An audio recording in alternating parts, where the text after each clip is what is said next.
Você está por dentro das alterações da Lei de Improbidade Administrativa? Sabe quais foram os dispositivos que o STF suspendeu a eficácia em medida cautelar? Esse e outros pontos nós vamos ver no nosso estudo da Lei de Improbidade Administrativa hoje. Montei um mapa mental muito interessante, batendo ponto a ponta o que a gente precisa saber sobre essa lei tão importante para provas e concursos. Vamos lá? Então esse é o mapa mental que eu montei aqui para a gente estudar a nossa Lei de Improbidade Administrativa. Vamos falar sobre todos os seus capítulos, as disposições gerais, os atos de improbidade, as penas, declaração de bens, o processo administrativo e processo judicial, as disposições penais e a prescrição. Começando então pelas disposições gerais, o que a gente tem aqui?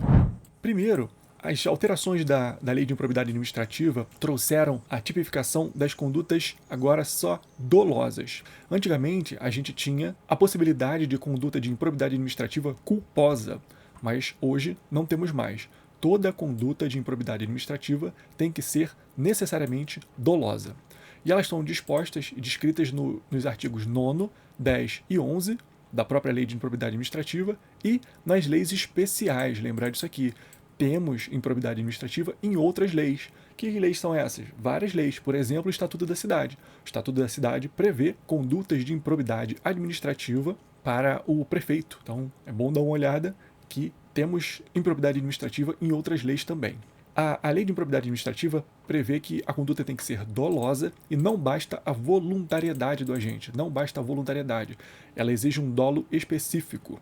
No ARE 843-989 do Paraná, foi decidido pelo STF a questão da culpa.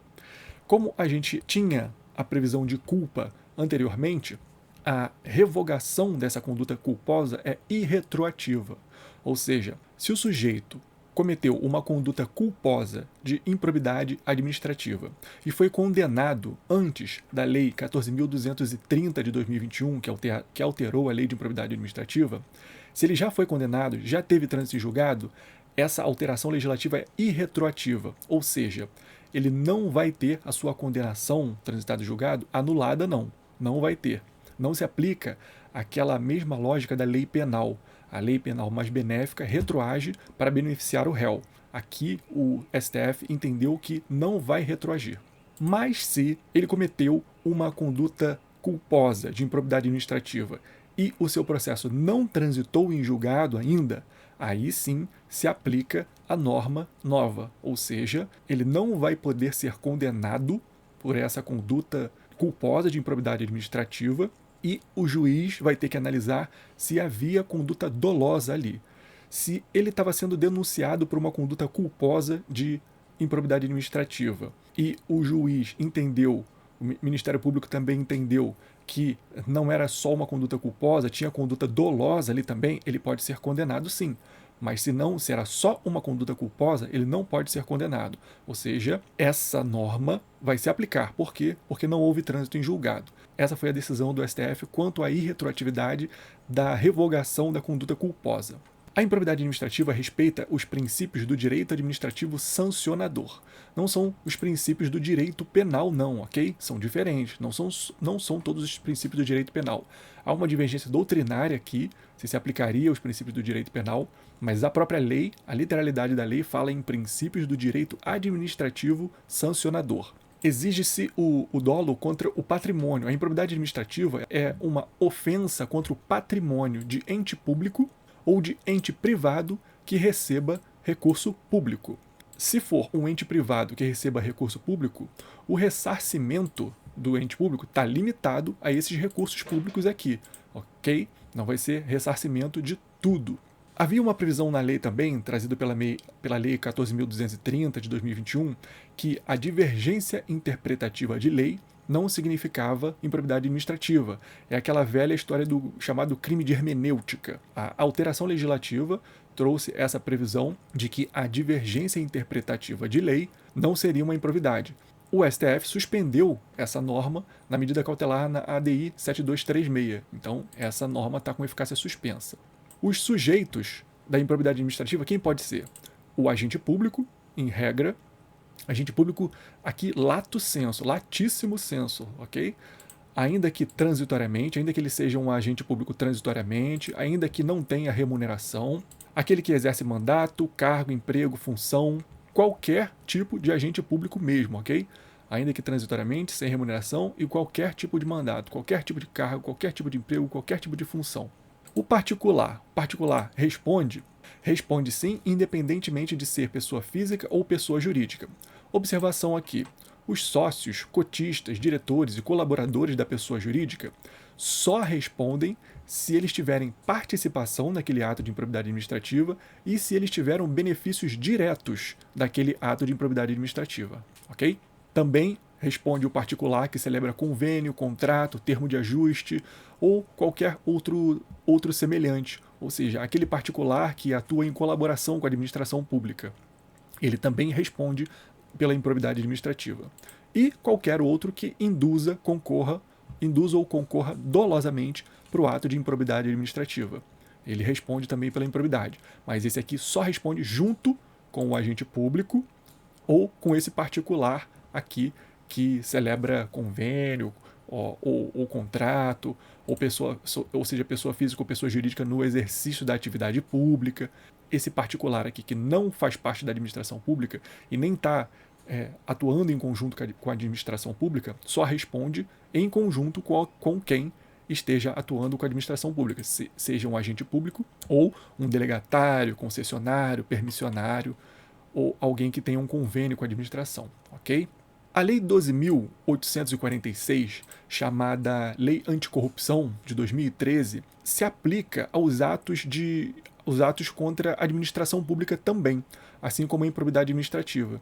Então, por isso, a Lei de Improbidade Administrativa trouxe um dispositivo que afasta a improbidade administrativa da pessoa jurídica se ela se encaixar na lei anticorrupção. Ou seja, se houver a aplicação da lei anticorrupção ao ato cometido, isso vai afastar a improbidade administrativa da pessoa jurídica. E o sucessor ou herdeiro? Sucessor ou herdeiro, ele só pode ser responsabilizado pela obrigação de reparar o dano, e no limite da herança que ele recebeu. Ou seja, o pai cometeu uma improbidade administrativa, foi condenado e veio a falecer. O sucessor, o herdeiro dele, o filho, pode ser responsabilizado pela improbidade não por todas as sanções, pode só ser responsabilizado pela obrigação de reparar o dano, ou seja, pela obrigação de ressarcir aquele dano que o pai cometeu, e no limite do recebido pela herança, obviamente. Para as questões de alteração contratual, fusão, transformação, incorporação ou cisão de empresas, também segue a mesma lógica. A empresa que sucedeu, a empresa que foi o objeto da fusão, de transformação, a transformada, a incorporadora, aquela empresa posterior, ela só vai poder responder pelo ressarcimento dos danos e no limite do que ela recebeu dessa empresa anterior que foi condenada pela improbidade administrativa. Próximo tema, qual é? Atos de improbidade. Os atos de improbidade se dividem nos artigos 9º, 10 e 11. O artigo 9º traz a questão do enriquecimento ilícito, o artigo 10 traz o prejuízo ao erário e o artigo 11 é o ato de improbidade que atenta contra os princípios da administração pública. O artigo 9º, enriquecimento ilícito, prevê ato doloso. Artigo 10, prejuízo ao erário, ação ou omissão dolosa. E o artigo 11, atentar contra os princípios, também ação ou omissão dolosa. Então percebam aqui que o artigo 10 e o artigo 11, eles têm previsão de ação ou omissão dolosa, ok? Mas o artigo 9º, só ato doloso, ele não traz a previsão de omissão dolosa. Artigo 9º, então, é o enriquecimento ilícito. A pessoa enriqueceu, ganhou algum dinheiro, ganhou alguma vantagem daquilo. É uma vantagem patrimonial. Por exemplo, eu destaco aqui, dentre os vários incisos do artigo 9º, que a gente precisa ler cada um deles, precisa conhecer cada um deles, eu destaco aqui a evolução patrimonial desproporcional, lá do inciso 7, e o ato de utilizar bem ou serviço em obra particular. Esses são bastante importantes e caem bastante em prova. Quanto a essa evolução patrimonial desproporcional aqui, existe uma grande divergência na jurisprudência se o sujeito poderia ser condenado pela improbidade administrativa só pela evolução patrimonial desproporcional, sem a comprovação de nenhum outro ato ilícito, só porque o patrimônio dele evoluiu sem que ele conseguisse comprovar de onde veio aquele dinheiro. A jurisprudência tem entendido que sim, que ele pode sim ser condenado, e o ônus da prova de comprovar de onde veio aquele dinheiro é do próprio agente. Então, se ele tiver como comprovar, o ônus da prova é dele. Como ele é um agente público, ele recebe os ordenados, ele recebe os salários da administração pública, e só aquilo, ele não tem nenhuma outra fonte de renda, não tem como ele não ser condenado por essa conduta de improbidade, se o patrimônio dele evoluiu sem que ele tenha como comprovar de onde veio aquele dinheiro, ok? O artigo 10 trata do prejuízo ao erário. É a perda, desvio, apropriação, dilapidação ou malbaratamento do patrimônio público. O benefício do ISS, o ato de improbidade administrativo lá do inciso 22, que era o artigo 10A, ato de improbidade administrativa decorrente de concessão ou aplicação indevida de benefício financeiro ou tributário. A aplicação indevida desses benefícios com relação ao ISS. Aqui, a gente tem uma observação, que o ressarcimento, a pena, a sanção de ressarcimento, ocorre se houver perda patrimonial efetiva do erário. Então, o ressarcimento, na verdade, ele não é uma sanção, ele é uma consequência lógica da condenação. Ou seja, se ele foi condenado, ele tem que ressarcir aquele dinheiro, aquele bem ou aquele direito da administração pública que ele deu prejuízo, certo? E esse ressarcimento exige a perda patrimonial efetiva. As sanções são outras que a gente vai ver. O artigo 11 trata de atentar contra os princípios da administração pública. Como eu falei, ação ou omissão dolosa. Quais princípios são esses? O caput do artigo 11 prevê 3: honestidade, imparcialidade e legalidade. Honestidade, imparcialidade e legalidade. O importante é observar as revogadas. A gente vê lá no artigo 11 que vários incisos foram revogados pela Lei 14.230.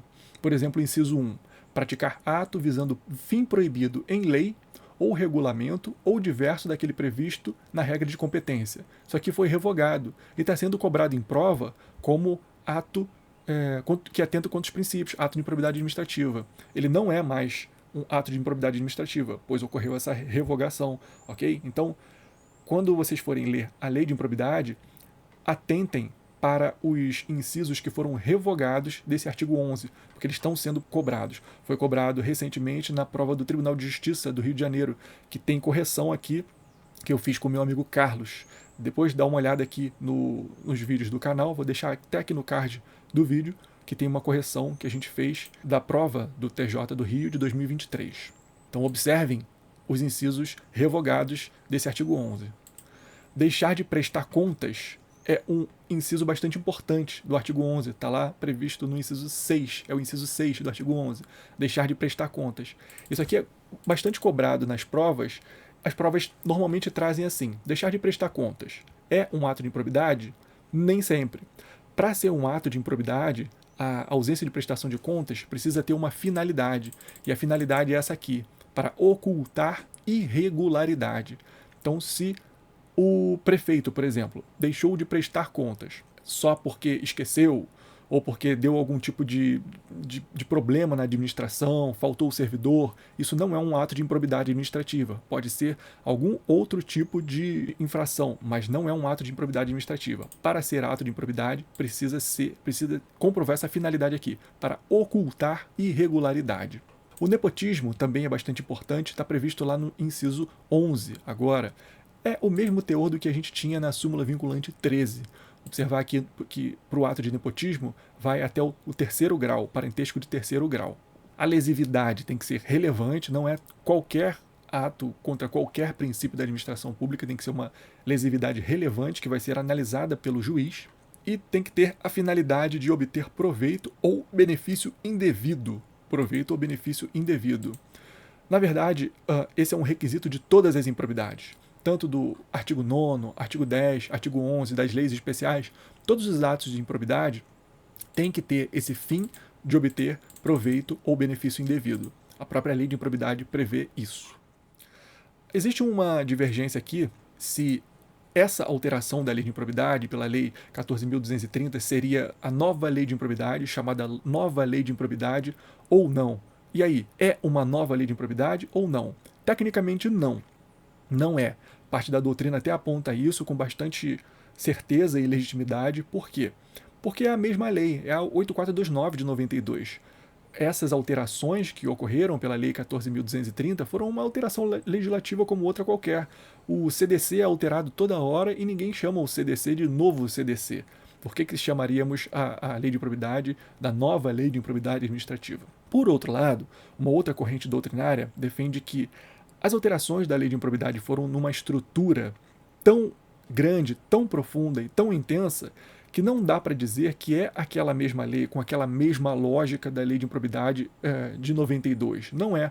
A lei 14.230 trouxe uma nova lógica. Foi uma alteração tão estrutural e tão profunda que, na verdade, ela seria sim uma nova lei, uma nova norma, uma nova improbidade administrativa, uma nova lógica de improbidade administrativa. Então existem essas duas correntes. Pode se chamar de nova lei de improbidade ou não. Aí é uma questão de corrente a que você se filia. Mas, tecnicamente, não. É a mesma lei. Sobre as penas. Sobre as penas, o que a gente tem a dizer aqui?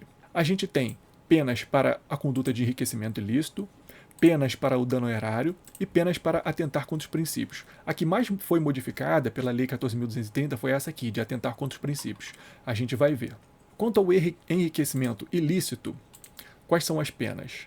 Perda de bens e valores, a perda da função pública, suspensão dos direitos políticos até 14 anos, multa e proibição de contratar ou receber benefícios até 14 anos. Vou falar de cada uma delas.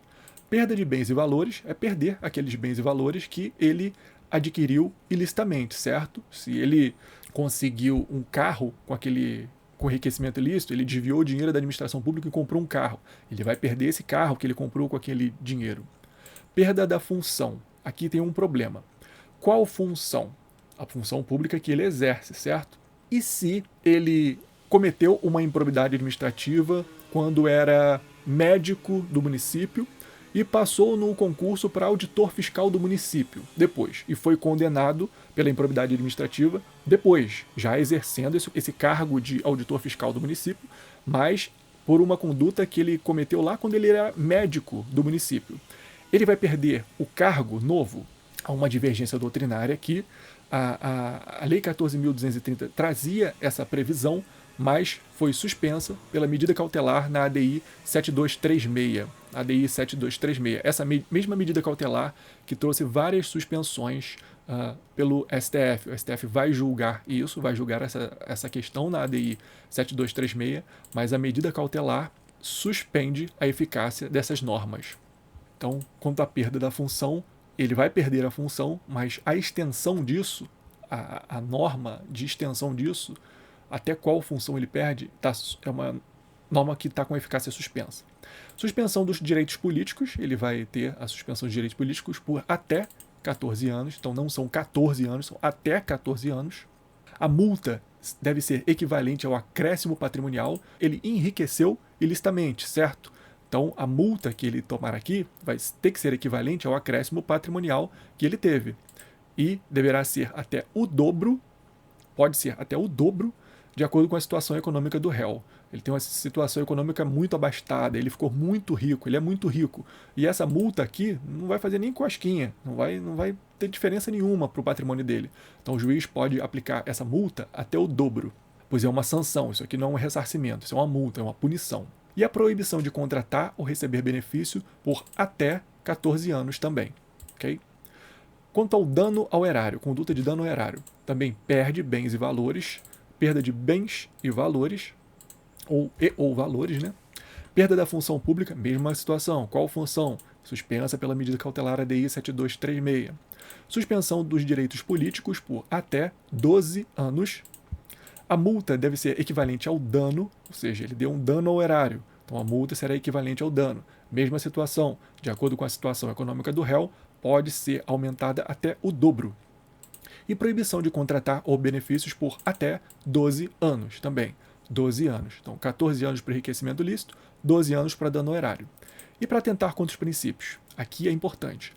Para a conduta de improbidade administrativa que atenta contra os princípios, a gente tinha previsão de perda de bens e valores, previsão de perda da função pública, tinha previsão de suspensão de direitos políticos, só que essas previsões, essas sanções foram revogadas pela Lei 14.230.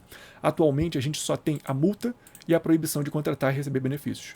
A multa será de até 24 vezes a remuneração do agente público, podendo ser aplicada até o dobro, de acordo com a situação econômica do réu, mesma regra das anteriores, e proibição de contratar ou receber benefícios por até 4 anos. Até 4 anos.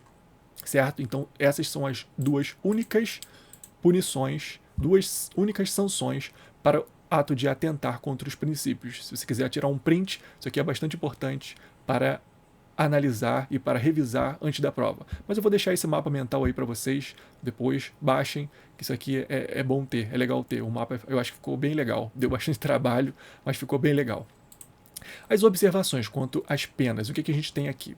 Na pessoa jurídica, quando uma sanção for aplicada contra a pessoa jurídica, o juiz deve analisar os efeitos econômicos e sociais dessa sanção. Ou seja, ele deve pretender a manutenção das atividades dessa pessoa jurídica. Não é para quebrar a pessoa jurídica. Por quê? Porque muitas das vezes, a maioria das vezes, quem se beneficiou dessa improbidade administrativa na pessoa jurídica foi uma pessoa só, foi um administrador, foi um sócio. Todos os empregados ali, a maioria deles, muitas das vezes a totalidade deles não tem nada a ver com isso. E se quebrar a pessoa jurídica, todos eles vão perder o emprego pelo ato de uma pessoa. Então, a Lei 14.230, que alterou a Lei de Improbidade Administrativa, veio com essa preocupação de não quebrar a pessoa jurídica, não inviabilizar o exercício da atividade empresarial, certo? Então o juiz tem que analisar isso. Quanto à proibição de contratar com a administração pública, existe a possibilidade de extrapolar o ente lesado. Como assim? O município, por exemplo, a gente tem um município de Niterói, meu município, conseguiu a condenação de um servidor público por improbidade administrativa contra o município. É possível que uma dessas punições aqui, a proibição de contratar e receber benefício, é possível que ela se estenda a outros entes políticos? Por exemplo, ele vai ser condenado contra Niterói. É possível que essa condenação, que ele seja proibido de contratar ou receber benefício com o Estado do Rio de Janeiro também? Com a União também? Com outros municípios? É possível? É possível sim, existe essa previsão na lei. É possível extrapolar o ente lesado de acordo com os impactos econômicos e sociais que aquele ato de improbidade administrativo gerou. É uma medida excepcional, não vai ser sempre que isso vai acontecer, não, ok? O juiz tem que fundamentar os impactos econômicos e sociais daquele ato de improbidade administrativa. Para atos de menor ofensa, é possível que o juiz aplique só a multa. Isso aqui é bastante importante. Às vezes a gente lê essa lei e a gente não percebe isso. Para atos de improbidade administrativa de menor ofensa, um ato de, vamos chamar assim, um ato de improbidade administrativa de menor potencial ofensivo, como se fosse um crime de menor potencial ofensivo. É possível que o juiz não aplique todas essas sanções aqui, mesmo sendo um dano ao erário. É possível que o juiz aplique só a multa. Então, quando ele fizer isso, ele vai poder aplicar só a multa, o indivíduo não vai perder bens e valores, não vai perder a função pública, não vai ter os direitos políticos suspensos, não vai ter proibição de contratar e receber benefícios, vai ser aplicado só a multa, mas vai ter que ressarcir, obviamente, porque isso não é uma sanção, isso aqui é uma consequência da condenação, e vai ter a perda dos valores obtidos, perda de valores obtidos com aquela infração, obviamente, né? E se houver condenação criminal, civil ou administrativa? Se houver essa condenação pelo mesmo ato, o ato é crime e é improbidade também. Lá no crime, ele já ressarciu a administração pública. Na condenação de improbidade administrativa, vai ter que abater o que ele já pagou lá no criminal, lá no civil, lá no processo administrativo. E o caso da execução ser só após o trânsito julgado? A Lei 14.230 trouxe essa previsão, que a execução das penas seriam só após o trânsito em julgado, mas está com eficácia suspensa pela medida cautelar na ADI 7236 também, ok? Quanto à declaração de bens, a Lei de Improbidade também traz a obrigatoriedade do agente público apresentar a sua declaração de bens como condição para a posse e exercício do cargo público. Vamos observar aqui, a prova pode trazer como condição para nomeação. Não é condição para nomeação. Não é a condição para fazer concurso, não é a condição para nada disso. É condição para posse e exercício do cargo. Posse e exercício do cargo. É a declaração de imposto de renda. Declaração de imposto de renda de pessoa física. Ela deve ser atualizada anualmente e o agente também tem que apresentar essa declaração quando sair do cargo. E a recusa ou falsidade? Ele não quero apresentar minha declaração de imposto de renda. Ou ele apresenta uma declaração falsa. O que acontece? A pena é demissão. Demissão. Não é suspensão, não é advertência, não é nada disso. A própria lei de improbidade traz essa pena de demissão para o agente público que se recusa a apresentar a declaração de imposto de renda como condição para posse e exercício do cargo público. Procedimento administrativo e processo judicial. A gente tem bastante detalhe aqui. A representação por improbidade administrativa pode ser apresentada por qualquer pessoa. Qualquer pessoa pode representar por um ato de improbidade administrativa ao Ministério Público, pode representar a administração pública também. Principalmente ao Ministério Público, né? É um ato de improbidade administrativa. Quais são as formalidades para essa representação? Ela deve ser escrita ou reduzida a termo. Reduzida a termo quando o sujeito vai lá representar, ele representa oralmente na frente do promotor, por exemplo, e o promotor reduz aquilo a termo. Toma um termo de depoimento, um termo de representação. Ela deve ser assinada pelo representante. O representante deve ser qualificado, ou seja, deve-se anotar nessa representação qual é o nome completo dele, qual é o CPF, identidade, onde é que ele mora, qual é a sua profissão. Ele deve relatar qual é o fato e sua autoria, se ele souber, e deve apresentar as provas que ele tiver desse ato de improbidade. A comissão do PAD, por exemplo, um processo administrativo disciplinar, que está analisando um caso, algum caso concreto na administração pública. Se ele tomar conhecimento de um ato de improbidade administrativa, o que ele tem que fazer? O que a comissão tem que fazer? Tem que dar conhecimento desse ato ao Ministério Público e ao Tribunal de Contas. Tribunal de Contas também, ok? Não só ao Ministério Público.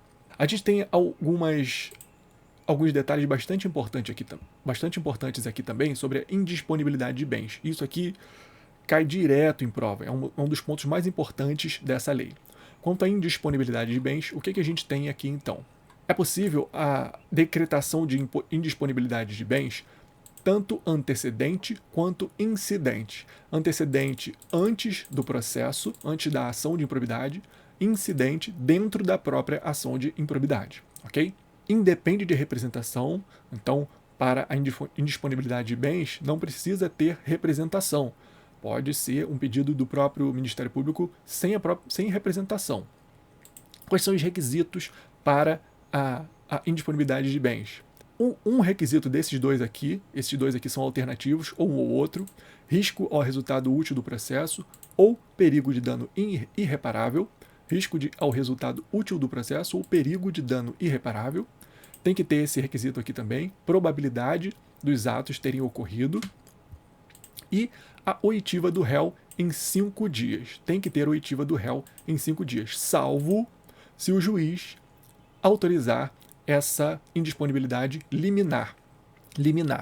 Tem que ter um motivo comprovado para isso. Não pode ser de forma automática, ok? Não pode ser de forma automática. Tem que ser um motivo comprovado. Mas é possível, sem a indisponibilidade, sem a oitiva do réu. Mas a regra é essa, em 5 dias. Oitiva em 5 dias. O limite da indisponibilidade, qual é? É o valor do dano causado.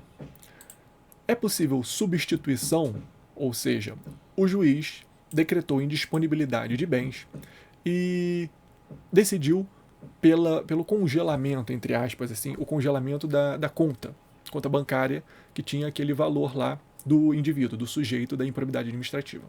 É possível o sujeito solicitar substituição desse congelamento? Ah, não, deixa o meu dinheiro livre e eu apresento outra garantia aqui. É possível? Sim, é possível, desde que ele apresente caução idônea, fiança bancária ou seguro-garantia judicial. Só essas 3 hipóteses aqui: calção, fiança bancária, seguro-garantia judicial. Nessas 3 hipóteses, ele pode solicitar a substituição da sua indisponibilidade de bens. Quanto aos bens de terceiros, se for bem de pessoa física, essa pessoa física tem que ter concorrido efetivamente para o ato de improbidade administrativa. Para essa pessoa física, esse terceiro, que não cometeu a improbidade, não é o autor da improbidade, não é o réu da ação de improbidade, ele tem que ter concorrido efetivamente. Se for pessoa jurídica, tem que acontecer um incidente de desconsideração da personalidade jurídica, o IDPJ, de acordo com o procedimento previsto no Código de Processo Civil. É o incidente de desconsideração da personalidade jurídica para a indisponibilidade de bens da pessoa jurídica. Ela segue as regras da tutela provisória de urgência do próprio CPC. E qual é o recurso cabível contra a indisponibilidade de bens, contra a decisão que defere ou indefere a indisponibilidade de bens? É o agravo de instrumento. E o valor? Qual é o valor possível da indisponibilidade de bens? É só o valor para ressarcimento de dano ao erário. E por que isso aqui é importante? Porque a gente viu lá em cima que as penas, as sanções de improbidade administrativa são várias, né? É multa, é perda de bens e valores, mas nenhuma dessas sanções, nenhum desses valores pode gerar indisponibilidade de bens. A indisponibilidade de bens é só quanto ao ressarcimento do dano ao erário. Não inclui o valor da multa, da eventual multa que ele vai ter que pagar, não inclui o acréscimo patrimonial que ele teve. Não inclui. Só inclui o ressarcimento do dano ao erário. Só isso. Isso aqui é uma alteração legislativa bem grave, bem profunda e bem importante. Existe uma ordem prevista na Lei de Improbidade para a indisponibilidade. A ordem é a seguinte: veículos, imóveis, móveis, semoventes, navios e aeronaves, ações e cotas de empresas, pedras e metais preciosos. Essa é a ordem de coisas que podem ser submetidas à indisponibilidade. E depois disso aqui, se não tiver nada disso aqui, é possível o bloqueio de contas bancárias. Esse bloqueio é subsidiário. E existe uma vedação para o bloqueio para valores depositados de até 40 salários mínimos, seja em poupança, conta corrente, mas até 40 salários mínimos não é possível esse bloqueio. E o bem de família? É possível a decretação de indisponibilidade de bens quanto ao bem de família? Só se comprovado que esse bem de família foi fruto de vantagem patrimonial indevida. Ele foi fruto de vantagem patrimonial indevida, ok? Em regra, o bem de família é indisponível, é intocável nesse sentido. Quem pode ser sujeito ativo da ação de improbidade administrativa? Ou seja, quem pode entrar na justiça por uma ação de improbidade administrativa? A lei prevê que é o Ministério Público. O MP pode ser o autor da ação de improbidade administrativa. Mas a jurisprudência, lá na ADI 7043 do Distrito Federal, o STF entendeu que os entes públicos lesados podem também ser sujeitos ativos de improbidade administrativa, como já podiam antes. A Lei 14.230 trouxe essa alteração, prevendo que só o MP seria o sujeito ativo, mas a jurisprudência do STF incluiu novamente os entes públicos lesados. Então, quem vai fazer concurso para procuradoria, isso aqui é bastante importante de saber. Ente público lesado pode ser sujeito ativo, sim, de improbidade da ação de improbidade administrativa, não do ato de improbidade, da ação de improbidade. Qual é o foro da ação de improbidade? É onde ocorreu o dano ou o local da pessoa jurídica prejudicada. Quando o juiz recebe a petição inicial da improbidade administrativa, o que ele faz? Ele, verificando que está tudo em ordem, tem todos os requisitos, o que ele faz? Ele determina a citação do réu e determina a contestação em até 30 dias. 30 dias. Esse é o prazo de contestação para a lei de improbidade administrativa. 30 dias, lembrar disso. É um prazo comum se houver vários réus, ou seja, há um litisconsórcio, existem vários réus da improbidade ali. Cada um vai ter 30 dias seguidos? Não são 30 dias seguidos. É um prazo comum, 30 dias para todos eles e corre em comum. Se houver rejeição das preliminares da contestação, ou seja, o réu da improbidade apresentou a sua contestação e apresentou preliminares, por exemplo, uma preliminar de incompetência ou uma preliminar de imparcialidade do juiz. Se o juiz rejeitar essas preliminares da contestação, qual é o recurso cabível? É o agravo de instrumento. A lei prevê como cabível o agravo de instrumento. Quanto à questão da consensualidade, acordo do réu com o Ministério Público, é possível? É possível, sim. E se houver essa possibilidade de acordo durante o prazo de contestação, ou seja, ainda está no prazo de contestação, interrompe-se o prazo de contestação. O réu solicita, estou fazendo acordo aqui com o Ministério Público, interrompe o seu prazo de contestação, então interrompe naquele momento. Se voltar a correr, ele volta a correr do zero, ele tem 30 dias completos, e essa interrupção é até 90 dias. Ele tem até 90 dias para fazer esse acordo com o Ministério Público, essa questão da consensualidade. Após a réplica do Ministério Público, então o réu já contestou. Agora tem a réplica do Ministério Público. Após a réplica do Ministério Público, vai ocorrer uma decisão judicial, o juiz vai emitir uma decisão onde ele tipifica qual é o ato que ele entende que é a improbidade administrativa trazida pelo Ministério Público. É vedada aqui a chamada emendatio libelli. O que é emendatio libelli? É a hipótese judicial de modificação do tipo penal imputado. Se o Ministério Público entendeu que se trata do artigo 9º, enriquecimento, mas o juiz entendeu que não, que é alguma hipótese do artigo 10, dano ao erário. Ele poderia fazer essa modificação, essa adequação típica, essa emendatio libelli? Não, não pode. A própria lei de improbidade administrativa traz essa vedação. Não é possível emendatio libelli na improbidade administrativa. Se o Ministério Público trouxe a sua representação, ingressou com uma ação com a improbidade administrativa no inciso tal, o juiz tem que julgar quanto àquele inciso, o inciso tal. Não pode mudar para o inciso Y. Não pode. A pessoa jurídica interessada, ou seja, o município contra qual o ato de improbidade foi executado, ela é intimada para intervir se quiser. É possível a conversão, a modificação de ação de improbidade em ação civil pública? É possível sim a qualquer momento, qualquer momento. E quanto a essa decisão da conversão, o juiz entendeu que aquilo não é uma improbidade administrativa, mas ocorreu um dano ali ao erário. Então mandou converter em ação civil pública. Contra essa decisão, cabe agravo de instrumento contra essa decisão. O interrogatório aqui é um direito do réu, Ele tem direito ao seu interrogatório, a falar pessoalmente lá quanto ao seu ato, o ato que foi imputado a ele, de improbidade administrativa, e o silêncio dele não pode ser encarado como confissão, ou não pode ter nenhum prejuízo para ele. É um direito dele, não é um dever. O que não cabe na ação de improbidade administrativa? Não existe na ação de improbidade administrativa. Não ocorre a presunção de veracidade da revelia, ou seja, se o réu da improbidade administrativa for revel, não apresentar sua contestação. Há a presunção de veracidade, ou seja, vai ser presumido que ele realmente executou aquele ato de improbidade? Não, não vai. Não existe esse efeito da revelia na improbidade administrativa.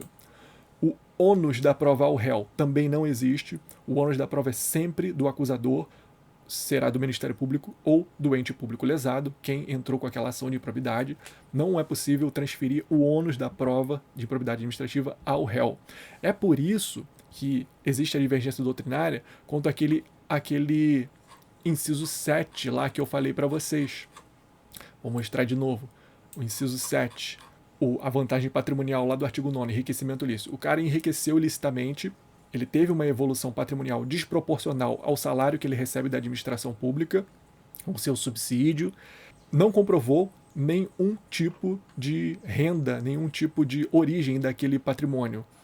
Aqui existe essa divergência, por quê? Porque a própria lei prevê que não existe ônus da prova do réu. Não existe ônus da prova ao réu. Então, seria possível condenar o indivíduo por aquele ato de improbidade, de enriquecimento ilícito? Mesmo assim, a jurisprudência entende que sim, é possível sim. Não é possível também mais de uma ação de improbidade pelo mesmo fato. Ele vai responder uma vez só, uma ação só, por um tipo, por aquele fato. E não há reexame obrigatório, ou seja, se ele for, não importa se ele se ele é condenado, se ele não é condenado, não vai direto para o tribunal, independente de recurso. Não. Para ir para o tribunal precisa de recurso. Não tem reexame obrigatório na improbidade administrativa. Existia uma previsão também da defesa da advocacia pública.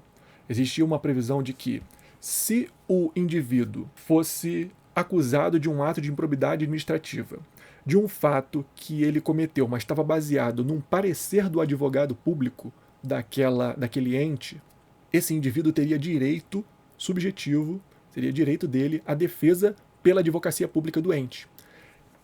A ADI 742 do Distrito Federal decidiu que não é obrigatório. Diferente da previsão legal, a Lei 14.230 trouxe essa previsão, mas o STF entendeu que não é obrigatório.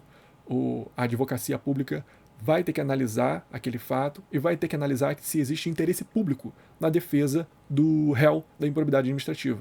Não é obrigatória essa defesa.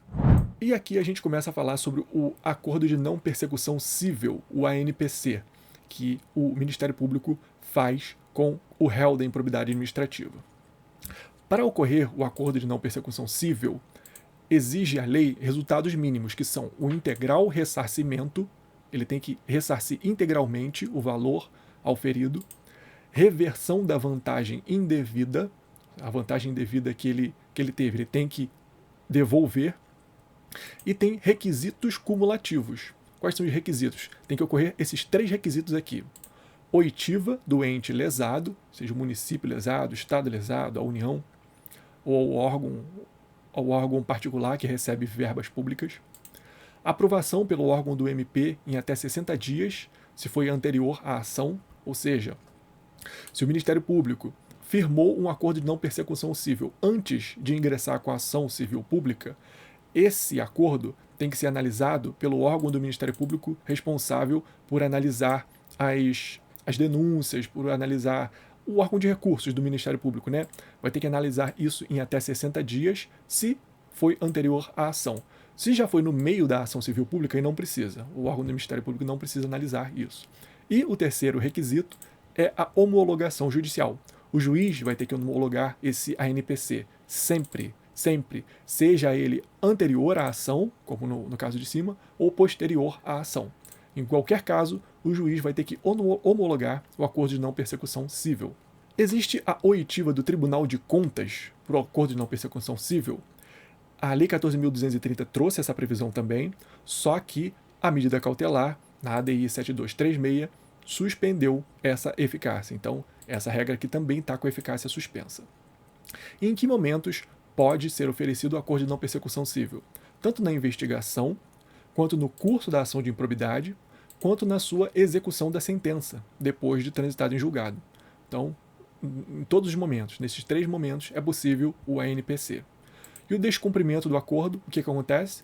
O réu fica impedido de um novo acordo pelo prazo de 5 anos. Então, por 5 anos, ele não pode firmar outro ANPC com o Ministério Público. Quanto ao litisconsórcio, se houver vários réus na ação de improbidade, o que acontece? As condenações têm que ser individualizadas. Cada um deles vai ter que ser condenado pelo seu ato de improbidade, pelo seu tipo de improbidade. Não é possível a condenação de todos eles ao mesmo tempo. E é vedada a solidariedade.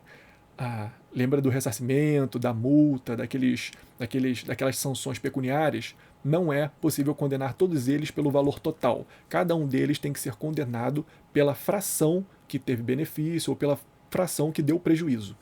E a remessa necessária, a gente já viu que não há remessa necessária na ação de improbidade administrativa. Ela fala isso em 2 momentos.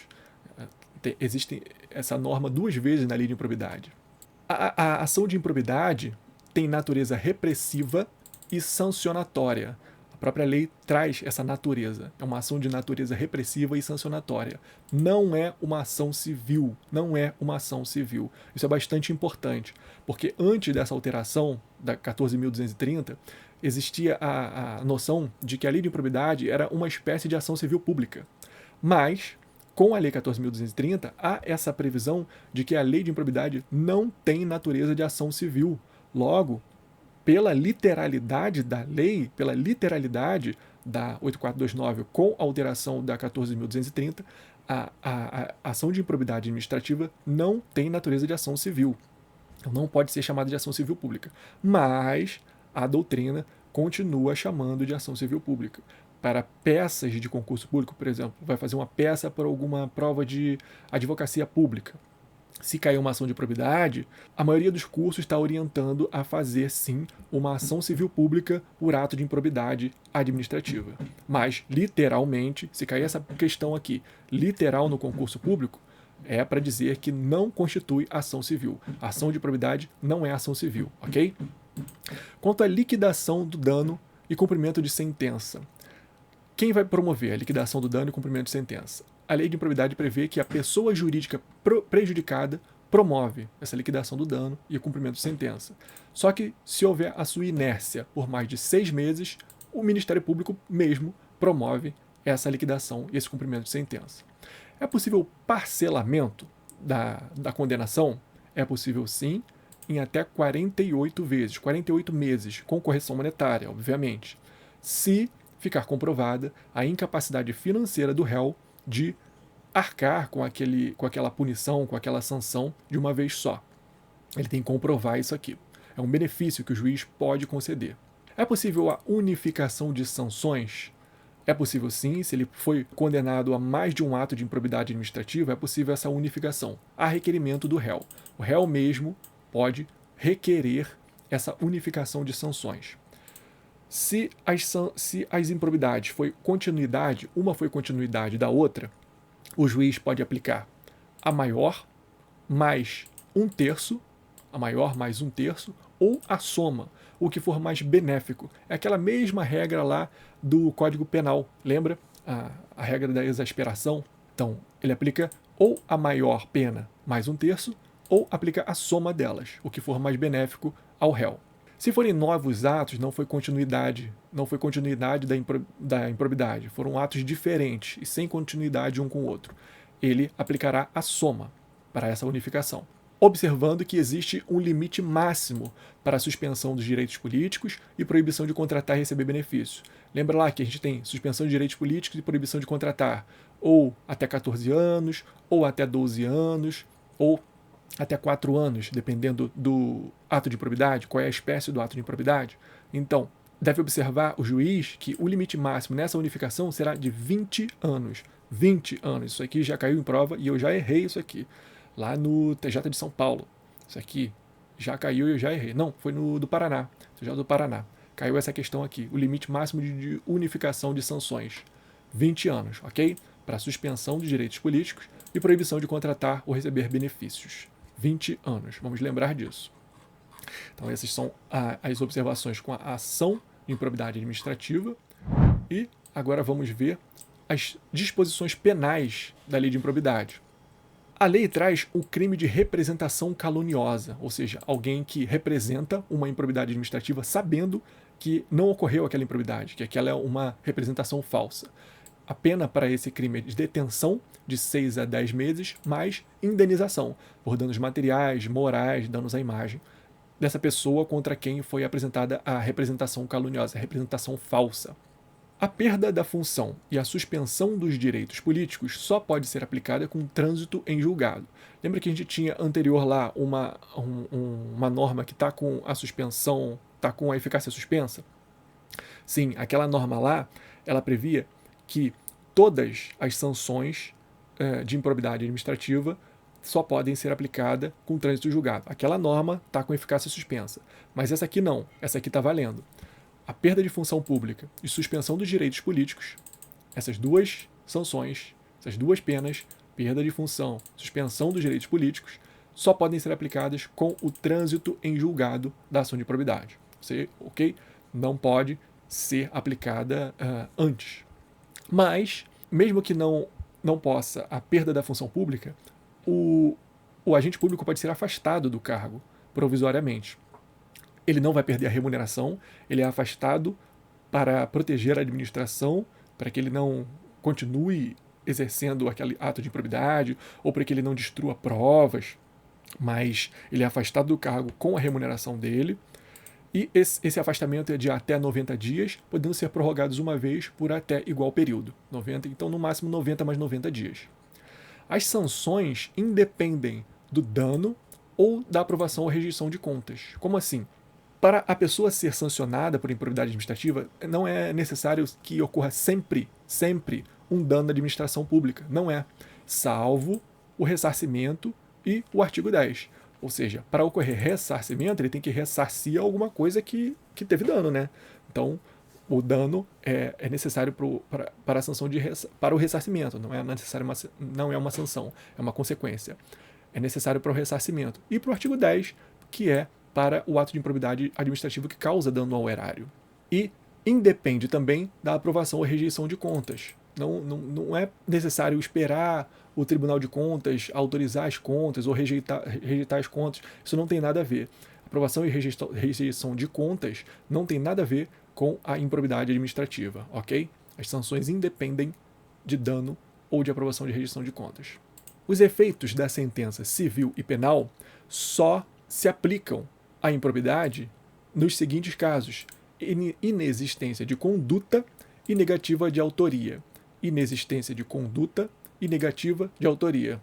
A gente estuda lá no direito penal essa possibilidade, né, de repercussão da condenação penal na condenação civil, a inexistência do fato e negativa de autoria, né? Inexistência do fato e negativa de autoria. Aqui não é necessariamente isso, não é igualzinho não. É inexistência de conduta e negativa de autoria, ok? Vamos ficar ligado nesse detalhe. E o impedimento por absolvição criminal colegiada. Existia aqui essa previsão também na Lei 14.230, na alteração trazida pela Lei 14.230. Entretanto, por medida cautelar, na ADI 7236, a eficácia dessa norma está suspensa também, ok? Então vamos ficar atentos quanto a isso. E o último ponto da lei de improbidade é a prescrição. A prescrição da lei de improbidade foi modificada. Antes a gente tinha umas regras bastante complexas quanto à prescrição, a regra de 5 anos, se era servidor público, se não era servidor público, se tinha crime envolvido, se não tinha crime envolvido. Agora está mais simples. A regra de prescrição, o prazo de prescrição é de 8 anos. 8 anos da ocorrência do fato ou da cessação da permanência, se o ato de improbidade for um ato permanente, improbidade permanente, como o conceito de crime permanente, aquele crime que se protrai no tempo pela vontade do agente, certo? Então, se for um fato único, conta-se 8 anos de prescrição da ocorrência do fato. Se for um fato permanente, conta-se 8 anos da cessação da permanência daquele ato de improbidade administrativa. Esse regime foi declarado, né, irretroativo pelo STF. Então, no agravo em recurso extraordinário 843-989 do Paraná, o STF entendeu que a prescrição, esse regime de prescrição de 8 anos é irretroativo. Ele não retroage nem para beneficiar o réu. O inquérito civil ou processo administrativo aberto para apurar a improbidade administrativa suspende o prazo prescricional, suspende. E suspende no máximo por 180 dias corridos. Isso aqui caiu recentemente na prova do TJ do Rio de Janeiro também. A prova que eu corrigi lá com o meu amigo Carlos. Vou deixar aqui no card, depois vocês dão uma olhada lá no canal, um vídeo que a gente tem corrigindo toda a prova do TJ do Rio de Janeiro de 2023. Caiu essa questão. Que o inquérito civil ou processo administrativo suspende o prazo prescricional da improbidade por, no máximo, 180 dias corridos. E qual é o prazo para a conclusão do inquérito civil? 365 dias corridos, podendo ser prorrogado uma vez por igual período. Então, 365 mais 365. Não são 2 anos, ok? São 365 dias. 365 dias. Não é um ano mais um ano, não. Porque se for bissexto, seriam 366. Não, a contagem é diferente. É dia a dia. 365 dias corridos mais 365 dias corridos. E depois que ele é finalizado, depois que o inquérito civil é finalizado, o que pode ocorrer? ou vai ocorrer o ingresso da ação de improbidade ou o arquivamento. Então, se for proposta a ação, ela deve ser proposta em 30 dias, ou arquivamento. A interrupção da prescrição ocorre nas seguintes hipóteses: ajuizamento da ação de improbidade administrativa, então, ajuizada a ação, interrompe a prescrição. Sentença, decisão do TJ ou do TRF, decisão do STJ ou decisão do STF, condenatória, todas essas decisões condenatórias do juiz ou dos tribunais também interrompem a prescrição. Então, decisão condenatória, ok? Seja sentença ou acórdão, mas tem que ser condenatória. Interrompe a prescrição. Sendo interrompida, ela recomeça a correr pela metade, vamos lembrar disso aqui, pela metade, ok? E ela interrompe para todos os autores, ela beneficia a administração, né? Porque se interrompeu a prescrição, o ente público tem mais tempo para ingressar com a ação de improbidade. Então, isso aqui é ruim para o réu, é ruim para o réu da improbidade. Ela interrompe para todos os autores do ato de improbidade. Aqui é o autor do ato de improbidade, mas é o réu da ação de improbidade, ok? Interrompe para todos eles, se tiver vários réus. Estende-se também aos atos conexos. Se tiverem atos de improbidade conexos, a interrupção se estende a eles também. Isso aqui é bastante importante e bastante grave para eles, né? É possível a prescrição intercorrente. Então, aqui, se ocorreu a sentença condenatória, foi para a decisão do TJ, TRF, também deu uma decisão condenatória, está para ser julgado lá no STJ, recomeçou pela metade aqui na decisão do TJ, TRF, né? Interrompeu e começou pela metade. Então tem 4 anos para o STJ decidir. Bateu 4 anos, STJ não decidiu. O que acontece?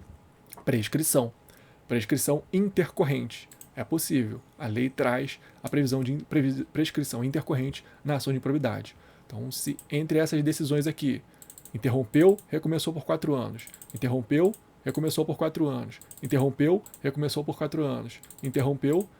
Então, entre essas decisões, pode ocorrer a prescrição intercorrente. Sem adiantamentos, ou seja, o Ministério Público não precisa adiantar nada, nem custas, nem preparos, emolumentos, honorários, não tem adiantamento nenhum. Essas custas, preparos, tudo vai ser pago ao final pelo vencido. Mas honorários sucumbenciais, não. Honorários, em regra, não existem. Não existem honorários, em regra, na ação de improbidade, salvo se for ação improcedente, ou seja, se o réu for absolvido, e se ficar comprovada a má-fé de quem ingressou com aquela ação de improbidade administrativa. Ou seja, improcedência e má-fé, aí sim vai ter honorários sucumbenciais.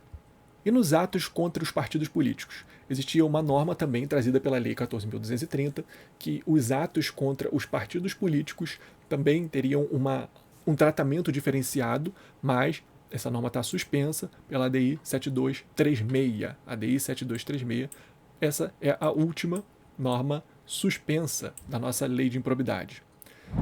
Essa é toda a lei de improbidade. Espero que vocês tenham gostado. Deu um trabalho gigante fazer esse mapa, passar por ponto a ponto de forma atenta de toda a lei de improbidade. Vocês devem imaginar, né, como dá trabalho. Então, vou fazer estudos de flashcard sobre a lei de improbidade também. Então, não deixe de acompanhar o canal. Assistam aos nossos próximos vídeos e até a próxima. Tchau, tchau, pessoal!